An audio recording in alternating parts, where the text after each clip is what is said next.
ni A.C. Bhaktivedanta Swami Prabhupada kay George Harrison.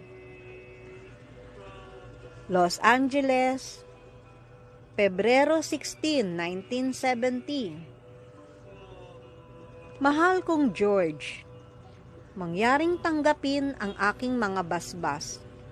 Lubos akong nagpapasalamat sa iyong mahalagang pakikipagtulungan sa pagpapalaganap ng aking Krishna consciousness na kilusan sa buong mundo. Ako'y taimtim na nagpapahayag ng aking pasasalamat sa pagtanggap ng kontribusyon na $19,000 para sa pagpapalimbag ng aking aklat Krishna Book. Pakitandaan na ang bawat bahagi ng perang ito ay gagamitin sa serbisyo ng Panginoon. At ang Panginoon ay napakabait at mapagpasalamat na ipagkakaloob niya sa iyo ang pagpapala, hindi bababa sa 10 beses pa kaysa iyong ibinigay sa Kanya. Gayunpaman, hindi ibig sabihin nito na si Panginoong Krishna ay katulad ng isang negosyante. Ang Panginoon ay buo na sa kanyang sarili, self-satisfied. Wala siyang kailangan mula sa ating serbisyo. Ngunit kung maglilingkod tayo sa Kanya ng may pagmamahal at debosyon, ang gawain iyon ay magpapayaman sa ating mismong pag-iral. Ang halimbawa na ibinigay sa koneksyon ito ay ang isang tao na nagdedekorasyon ng kanyang mukha. Hindi siya nakakaramdam ng labis na kasiyahan dahil hindi niya makita ang kanyang sariling mukha. Ngunit siya ay matutuwa sa kanyang magandang mukha kapag ito ay nakita niya na sa salamin. Sa ibang salita, kapag ang isang nilalang ay naglilingkod sa Panginoon at nakadarama siya ng kasiyahan, ang Panginoon ay natutuwa sa sitwasyong iyon.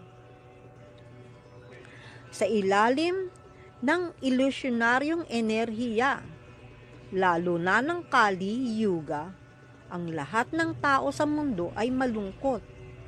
Ngunit tiwala akong kung sila ay magtututok sa simpleng pag-awit ng banal na mga pangalan ng Panginoon, Hare Krishna, Krishna Krishna, Hare Hare, Hare Rama, Rama Rama, Hare Hare, sa gabay ni Lord Chaitanya, tiyak na magiging masaya sila.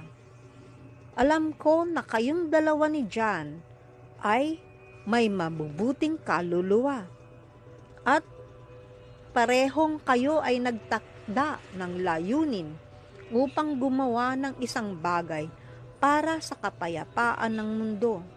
Sa biyaya ni Krishna, mayroon na kayong pagkaunawa sa ilang paraan tungkol sa pangangailangan at kahalagahan ng Hare Krishna movement sa mundo.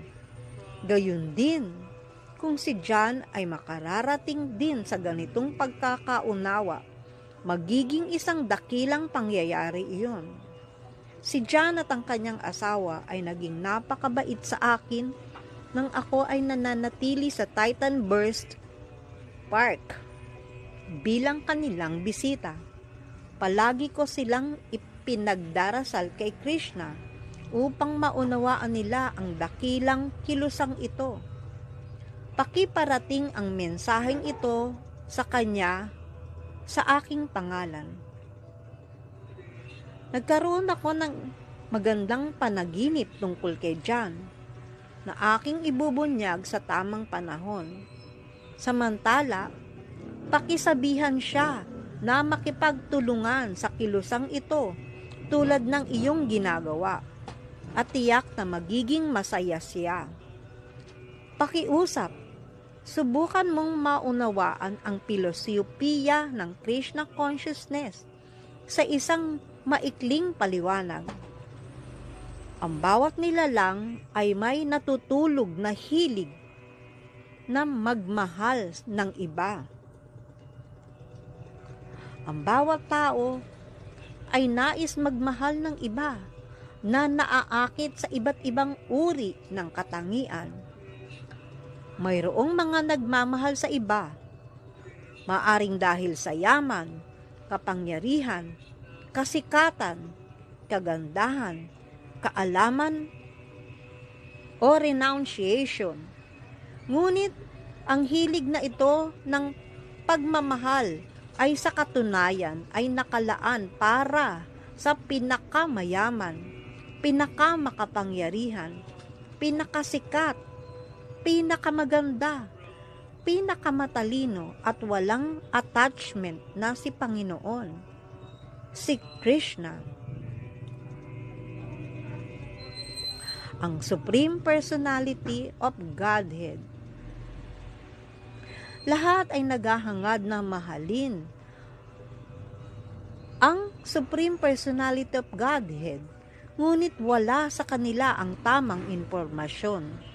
Sa pamamagitan ng Krishna Consciousness Movement, nais naming ipalaganap ang impormasyong ito na kung sino man ay magtangkang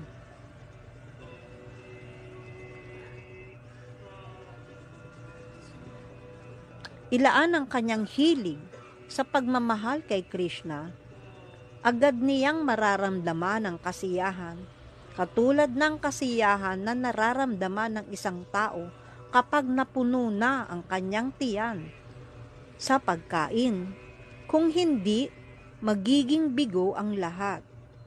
Pakiusap, subukan mong maunawaan ang simpleng pilosopiyang ito sa pamamagitan ng masusing pagsusuri at umaasa akong sa biyaya ni Krishna, ikaw ay magiging isang dakilang lingkod niya sa pagtupad ng kanyang hangarin na siya ay makilala sa kanyang banal na pangalan sa bawat nayon at bawat lungsod sa buong mundo.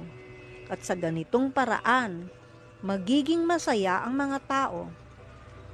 Naway matagpuan ka ng liham na ito sa mabuting kalusugan at magiging labis ang aking kaligayahan na makarinig muli mula sa inyo. Ang iyong laging nagmamalasakit, A.C. Bhaktivedanta Swami. Haribo. Jaya A.C. Bhaktivedanta Swami Prabhupada. Haribo.